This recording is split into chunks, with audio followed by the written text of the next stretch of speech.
अस्सलाम वालेकुम। Pre nine मुतालिया Pakistan का लेक्चर है ये। आज हम सफ़ा नंबर 9 पे पढ़ेंगे अदल व इंसाफ। 9 और 10 पे है टॉपिक हमारा अदल व इंसाफ। कल हमने पढ़ा था सफ़ा नंबर 8 पे कानून की हुक्मरानी और अखुवत व मसावात के बारे में। सेम बहुत सारी चीज़ें मिलती हैं अखुवत व मसावात में और अदल व इंसाफ में। बेटा कल जो हमने पढ़ा था कि मदीना मुनव्वरा में जब इस्लामी रियासत कायम हुई तो कैसे वहाँ के इंसान ने मुहाजिरीन का भरपूर साथ दिया, हर तरीके से उनकी इमदाद की, माली भी जानी भी, हर तरह से उनका साथ दिया। और प्यारे नबी सल्लल्लाहु अलैहि वसल्लम ने लोगों को ज़िंदगी बसर करने के जो असूल और ज़ाब्ते सिखाए उनमें अखुवत व मसावात थी, कानून की हुक्मरानी। अखुवत क्या थी कि किसी के हकूक़ छीने न जाए, किसी के हकूक़ पामाल न किया जाए, क्योंकि इस्लाम में ऊंच नीच का तस्वुर ही नहीं है। अब यही चीज़ आ जाती है अदल व इंसाफ में। अदल व इंसाफ क्या है? अगर माशरे में किसी का एक बंदे का हक है तो वो दूसरे बंदे का फ़र्ज़ बन जाता है, और अगर हर बंदा अपने हुकूक व फ़राइज़ सही से अदा करे तो माशरे में कभी भी इंतशार और बिगाड़ पैदा नहीं होता।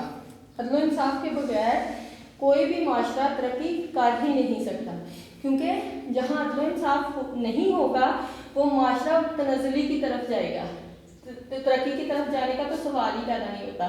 अगर हर बंदा ये समझे कि सिर्फ मेरा हक ही है, किसी के अकॉर्डिंग मेरा फ़र्ज़ कोई नहीं है, तो माशरा कैसे तरक्की करेगा? फिर लिहाजा अदल व इंसाफ का तकाज़ा क्या है?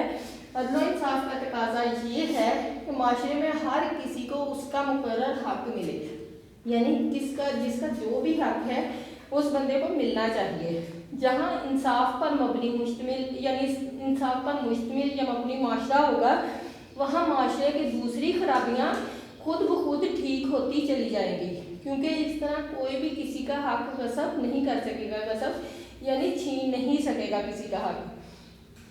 और फिर दूसरा उसको सज़ा का खौफ भी होगा कि अगर मैं किसी के साथ कुछ करूँगा तो इसकी सज़ा मुझे मिलेगी। सज़ा के खौफ से कोई बेईमानी या नाइंसाफ़ी का मुर्तकिब नहीं होता।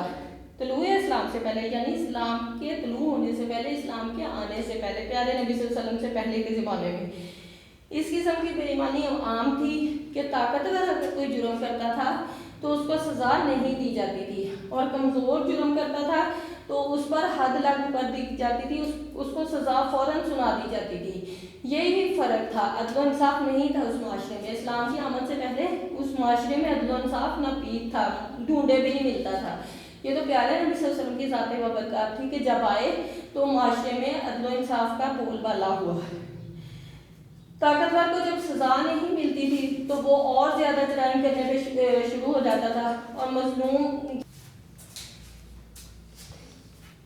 P9 हम पढ़ रहे हैं कि अदल व इंसाफ तलूए इस्लाम से पहले इस किस्म की बेईमानी आम थी कि ताकतवर को सज़ा नहीं दी जाती थी और कमज़ोर को सज़ा देना आम था। लेकिन उसके बाद क्या हुआ? अदल व इंसाफ का बोलबाला हुआ। प्यारे नबी सल्लल्लाहु अलैहि वसल्लम के आने से, इस्लाम के आने से माशरे में अदल व इंसाफ की फ़िज़ा कायम हुई। हर तरफ अदल व इंसाफ नज़र आने लगा, और मुसलमान माशरे में इंसाफ जो था वो एक अहम ज़रूरत बन गया। ठीक है, उसके बाद अदल व इंसाफ की ज़रूरत सिर्फ अदालती निज़ाम में नहीं है, अदल व इंसाफ की ज़रूरत ज़िंदगी के हर शोबे में है। अदल व इंसाफ के नफाज को मुमकिन बनाना अदालती निज़ाम की ज़िम्मेदारी है, यानी अदल व इंसाफ किस तरह नाफिज करना है, इसको किस तरह मुमकिन बनाना है कि माशरे में अदल व इंसाफ हो, राइज हो, तो ये किसकी ज़िम्मेदारी है? ये अदालती निज़ाम की ज़िम्मेदारी है। उसके बाद है अदालतों का आज़ाद होना भी ज़रूरी है। इस मकसद के लिए अदालतों का आज़ाद होना बहुत ज़्यादा ज़रूरी है। जजों पर किसी किस्म का सियासी दबाव नहीं होना चाहिए, यानी जज जो हैं अपने फैसले हर किस्म के सियासी दबाव से बालातर होकर दें, उन पर किसी भी किस्म का सियासी माशी किसी किस्म का दबाव नहीं होना चाहिए। इस मकसद के लिए अदल व इंसाफ के लिए क्या चीज़ ज़रूरी है? सबसे पहले अदालतों का आज़ाद होना ज़रूरी है। उसके बाद है जजों पर किसी भी किस्म का सियासी दबाव नहीं होना चाहिए, और कानून का इतलाक जो है सब पर यकसा होना चाहिए। हर बंदा कानून के लिए बराबर है, उसमें बादशाह और गुलाम का कोई फ़र्क नहीं है, अमीर गरीब का कोई फ़र्क नहीं है, ताकतवर और कमज़ोर का कोई भी फ़र्क नहीं है। कानून का इतलाक सब पर एक जैसा होना चाहिए, कानून सबके लिए बराबर होना चाहिए।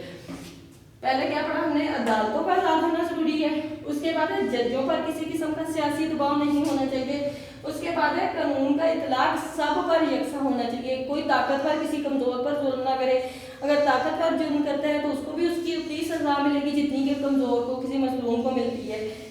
उसके बाद है कोई अमीर हो या गरीब, सज़ा सब के लिए जुर्म के मुताबिक होनी चाहिए।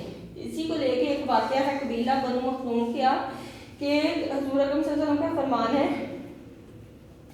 जो चीज़ जो कौम अदल इंसाफ को तुर्क कर देती है तबाही और बर्बादी उसका मुकद्दर बन जाती है। हज़ूर अकरम सल्लल्लाहु अलैहि वसल्लम ने खुद अपनी ज़ात से अदल इंसाफ की बहुत सी मिसालें छोड़ी हैं।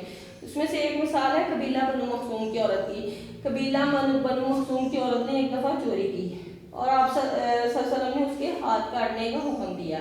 अब इस चीज़ को लेकर, क्योंकि वो अमीर कबीर लोग थे, इस चीज़ को लेकर वो प्यारे नबी सल्लल्लाहु अलैहि वसल्लम के पास आए।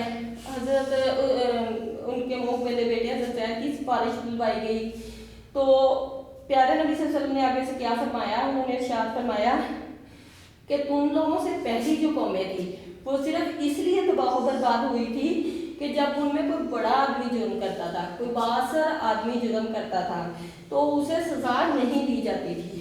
क्यों सज़ा नहीं दी जाती थी? उसकी अमीरी के डर से, उसकी ताकतवर होने के खौफ से। और अगर कोई छोटा आदमी जुर्म करता तो उस पर हद लागू कर दी जाती थी। हद क्या? उसको सज़ा दे दी जाती थी, उसको फ़ौरन फैसला सुना दिया जाता था कि इसने ये जुर्म किया है और इसकी सज़ा ये होनी चाहिए। खुदा की कसम, प्यारे नबी सल्लल्लाहु अलैहि वसल्लम ने फरमाया, खुदा की कसम, अगर मेरी बेटी फातिमा बिनते मोहम्मद सल्लल्लाहु अलैहि वसल्लम यानी हज़रत फातिमा रज़ी अल्लाह ताला अन्हा भी जो मेरी बेटी हैं, अगर वो भी चोरी करती तो मैं उनका भी हाथ काट देता। ये बेटा सही बुखारी की हदीस है, हदीस नंबर है 6787। उसके बाद है अदल इंसाफ की अहमियत से किसी तौर भी इनकार नहीं किया जा सकता। इसकी ज़रूरत चूँकि ज़िंदगी के हर शोबे में है, एक घर को ही ले लो, एक रियासत को ले लो, हर शोबा ज़िंदगी में इसकी ज़रूरत है। इसकी अहमियत से कभी भी इनकार नहीं किया जा सकता, क्योंकि किसी भी माशरे में कानून की बालादस्ती से माशरा दिन दुगनी और रात चौगनी तरक्की करता है। बेटा ये आपका आज का काम है, आप लोगों ने अच्छे से याद करना है इसको और पॉइंट्स के नोट्स भी बनाने हैं अपनी नोटबुक्स पे। ओके स्टूडेंट्स, अल्लाह हाफिज़। अगर कोई मुश्किल है तो आप पूछ सकते हैं मुझसे। अल्लाह हाफिज़।